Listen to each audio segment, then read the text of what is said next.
Hello అండి, ఎలా ఉన్నారంతా? After long time kitchen లో కదా. ఎస్, బట్ కుకింగ్ రెసిపీ కాదు. నిన్న మనం క్యాస్ట్ ఐరన్ గురించి మాట్లాడుకున్నాం కదా. మరి క్యాస్ట్ ఐరన్ కుక్ వేర్ ని ఎలా సీజనింగ్ చేసుకోవాలి, స్పెషల్లీ దోశ ప్యాన్ ని ఎలా సీజనింగ్ చేసుకోవాలి ఈరోజు మీకు చూపిస్తాను. ఎందుకంటే మిగతా కుక్ వేర్ అంతా సీజనింగ్ ఎలా ఉన్నా కూడా అట్లీస్ట్ మనం కర్రీస్ అంటే ఎలవలో పాటలు పడచ్చు, బట్ దోశతో చాలా చాలా ఇబ్బంది. కాబట్టి దోశ తవ, దోశల పెనం ఎలా సీజనింగ్ చేసుకోవాలి క్యాస్ట్ ఐరన్ ది అనేది మీకు చూపిస్తాను. అలాగే నా దగ్గర ఉన్న నార్మల్ ఐరన్ పాత్రలను కూడా ఎలా మనం మెయింటైన్ చేయాలి అనేది ఈరోజు నేను చెప్తాను. ఎనీవేస్, మనం ఇంకా వీడియోలోకి వెళ్ళిపోదామా? Let's go.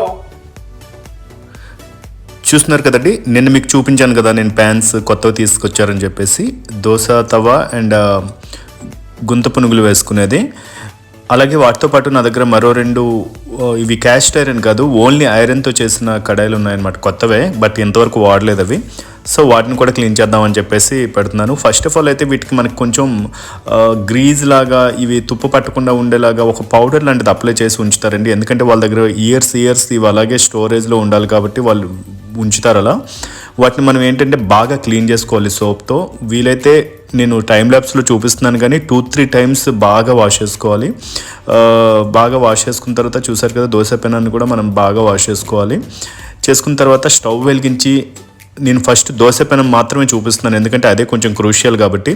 స్టవ్ వెలిగించాక దోశ పెనం వేడెక్కాక కొంచెం ఆయిల్ వేయాలి. ఆయిల్ ఏంటంటే కొంచెం, అంటే లిటిల్ బిట్ మనం దోశకి వేసిన కంటే ఎక్కువే వేయాలి. వేసిన తర్వాత ఆయిల్ బాగా వేడెక్కేలాగా చేయాలి మనం. ఆయిల్ బాగా వేడెక్కిన తర్వాత మనం ఏంటంటే కొంచెం లిటిల్ బిట్ ఆనియన్స్, ఒక చిన్న ఆనియన్ అనుకోండి అంత ఆనియన్స్ వేసి బాగా వేయించాలన్నమాట దోశ పెనం మీద. ఎందుకంటే మిగతా అన్ని వస్తువుల కంటే దోశ పెనం అనేది చాలా క్రూషియల్. ఎందుకన్నానంటే మనకి చాలాసార్లు దోశలు రాకపోవడం ఇవన్నీ కూడా చాలా ఇబ్బంది అనిపిస్తుంది కదా. సో ఈ సీజనింగ్ అనేది చాలా చాలా ఇంపార్టెంట్ అనమాట. సో ఇలా ఆ ఉల్లిపాయలు మాడిపోయేలా మనం చేయాలన్నమాట. సో మాడిపోయిన తర్వాత దోశ పెనం కూల్ అయిపోయిన తర్వాత ఇలా నార్మల్గా వాష్ చేసేయాలి. సోప్తో కాకుండా నార్మల్గా వాష్ చేయాలి, ఒట్టి వాటర్తో, అంతే. ఇలా నార్మల్గా వాష్ చేసిన దోశ పెనాన్ని మళ్ళీ స్టవ్ మీద పెట్టి కొంచెం హీట్ చేసుకోవాలి.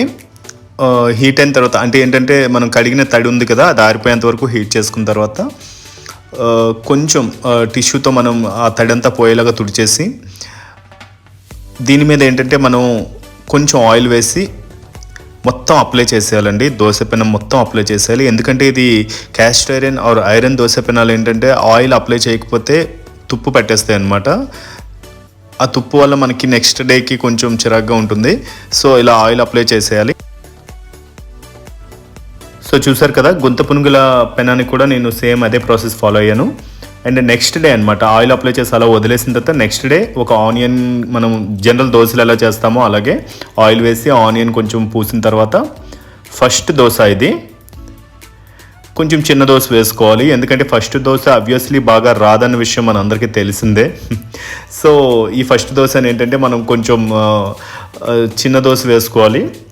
1-2 దోశలు వేస్ట్ అయినా కూడా స్టార్టింగ్లో అవుతాయండి. అయినా కూడా మనం కంటిన్యూ చేస్తే ఏంటంటే మనకి 3rd దోశ 4th దోశ నుంచి కరెక్ట్గా వచ్చేస్తాయి అనమాట. ఇంకా అక్కడి నుంచి డైలీ నార్మల్గా వచ్చేస్తుంది అనమాట. ఫస్ట్ టైమే ఇది ఇలా జరిగేది. సో ఇది ఫస్ట్ దోశ ఓవరాల్గా అయితే బాగా వచ్చినట్టే ఒక రకంగా, ఎందుకంటే ఇలా కూడా రావు ఫస్ట్ దోశలు. ఇప్పుడు నేను సెకండ్ దోశ వేస్తున్నాను.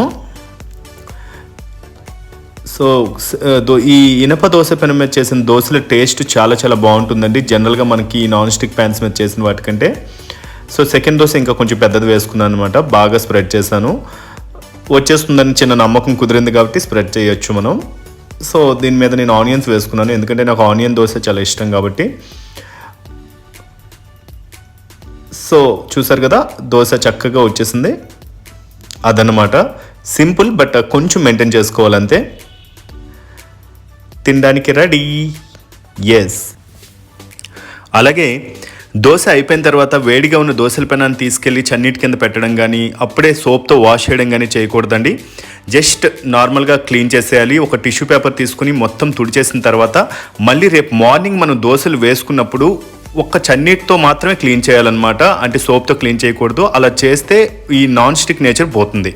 సో గైస్ చూసారు కదా, ఐరన్ పాత్రలు ఒక్కసారి కానీ లైఫ్ లో కొనుక్కొని ఈ విధంగా మెయింటైన్ చేసుకుంటే మన జీవితాంతం మనతో పాటు అవి ఉంటాయి. అలాగే ముందు తరాలకు కూడా ఇవి మా తాతయ్య వాడినవి, ఇవి మా అమ్మమ్మ వాడినవి అని చూపించుకోవడానికి ఉంటాయన్నమాట. అలాగే వీటితో పాటు చాలా హెల్త్ ని కూడా మనకు అందిస్తాయి. ఒక్క రోజు ఐరన్ పాత్రలో మనం వండుకొని తింటే ఆ రోజుకి కావాల్సిన ఐరన్ అంతా మన బాడీకి అందిపోతుందంట. మరి ఐరన్ పాత్రలో ఎలా ఉండాలి, ఎలా మెయింటైన్ చేసుకోవాలి అనేది చాలా వీడియోస్ యూట్యూబ్ లో ఉన్నాయి, అవి కూడా ఫాలో అవుతూ ఉండండి. అట్ ది సేమ్ టైం నేను చెప్పిన టిప్స్ కూడా ఫాలో అవ్వండి.